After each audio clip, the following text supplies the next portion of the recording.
Today we are going to discuss about Bence-Jones proteinuria and what is the importance of this Bence-Jones proteinuria in relation to immunoglobulin and kidney that we will look. So first, this Bence-Jones proteinuria is a one kind of disorder which is seen in 20% of patients with the multiple myeloma. This multiple myeloma, that is one kind of cancerous condition. So in this condition, monoclonal light chain are excreted in the urine. Why this light chain is excreted in the urine? That is also reason.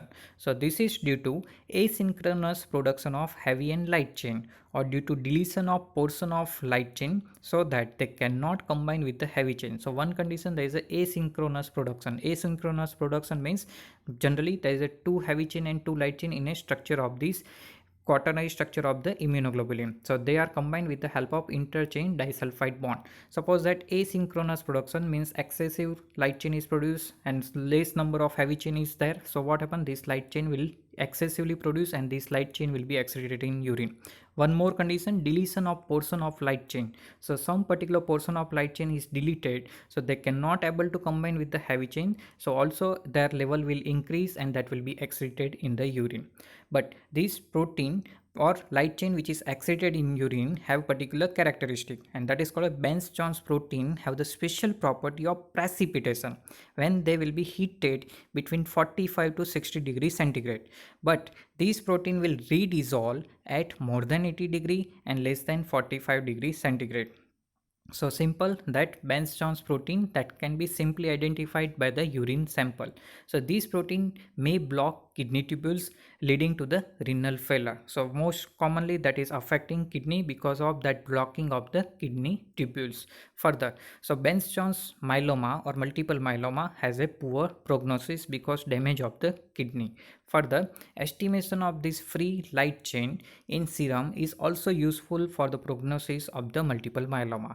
Normally kappa and lambda, these two are the light chain, are 60 and 40% respectively in the serum. So generally that kappa chain, that is 60%, lambda chain, that is 40% in the structure of the immunoglobulin. But excess number of kappa or lambda chain and that will be excreted in urine mostly in a multiple myeloma. Here important thing that again that heat coagulation that we have seen, so that is also known as a heat and acetic acid test, that is quite different from the Bence-Jones proteinuria.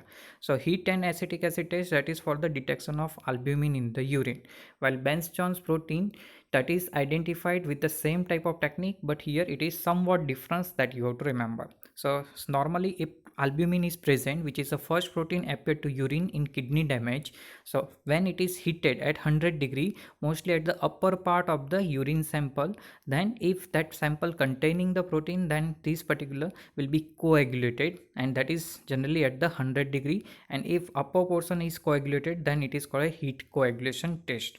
While Bence-Jones proteinuria, what happen if less than 45 degree whole urine sample is boiled, then it will not giving any precipitate. But if it is boiled or heated in between 45 to 60 degrees centigrade, then particular precipitation will be seen, and that is indicating Bence-Jones proteinuria.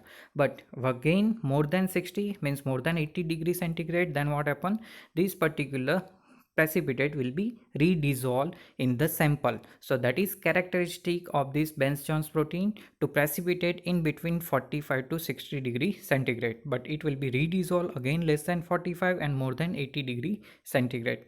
Further, one more test, that is Bradshaw's test, is also positive when a few ml of urine is layered. So particular you will add urine sample over a few ml of concentrated HCl. So when you are adding urine sample of this Bence-Jones protein containing urine, then a white ring of precipitation will be formed, and that is indicating Bradshaw test, and that is also related with this Bence-Jones proteinuria. So that you have to remember about Bence-Jones proteinuria.